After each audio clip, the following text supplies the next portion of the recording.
InSight isn't just a Mars mission, it's really a mission to the terrestrial planet interiors. So Mars is kind of the Goldilocks planets. It's not too big, it's not too small, it's just right. If it was too big, it would have retained a lot of activity and erased all the evidence that we're looking for.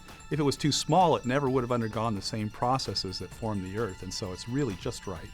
Mars will give us this insight into early planet formation and early planetary processes. Understanding the details of the structure of the interior of Mars will allow us to address questions of planetary formation that we've only been able to guess at before. We are missing cold, hard data, and this is what this mission will provide.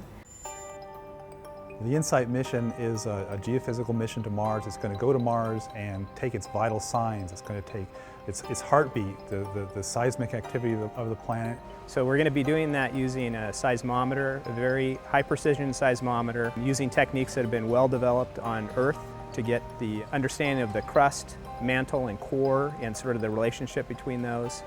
It's going to take its temperature by measuring the thermal gradient of the surface, which tells how much heat is coming out. We also have a heat flow probe, we call it HP cubed.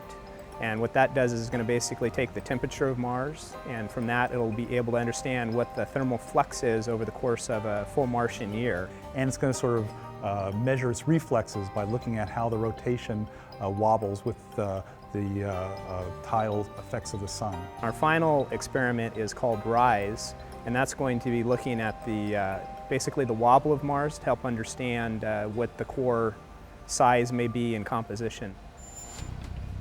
The Lockheed Martin flight system, our role is to build the aeroshell, the cruise stage, and the lander. All three of those have extremely high heritage from Phoenix. 20 meters, 50 meters, standing by for touchdown. Touchdown signal detected.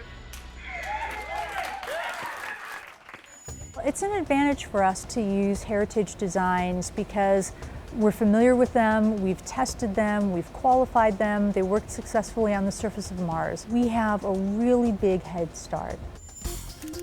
A lot of things have come together to make it possible to learn a great deal about the interior of Mars from a seismometer. So we have Kinest that's building our seismometer that's been under development for many, many years. What it does is it just sits on the surface of Mars, and it's like a stethoscope. It listens to what's going on inside Mars. On the HP cubed instrument, we have that being delivered to us from DLR. That also has been under development for many years. And what this probe does is it penetrates into the subsurface up to 5 meters.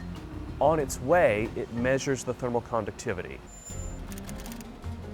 The basic mantra of our flight system design is low risk, and with that is low cost risk. We've been to Mars before with the JPL Lockheed Martin team. We've been to the surface of Mars before successfully with Phoenix.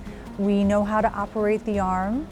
The surface operations are much, much simpler than Phoenix. We're putting 2 instruments on the surface and then we're leaving them there with no ground-in-the-loop interaction, repetitive weekly uplink downlink sessions. We're just made to do this mission.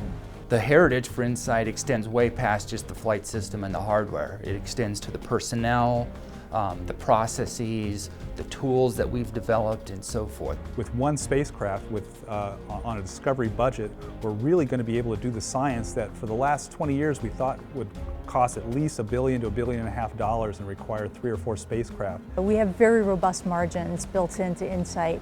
50% margin on our instrument deployment timeline. We have 50% margin on our science data collection. We have 500% margin on our daily data volume.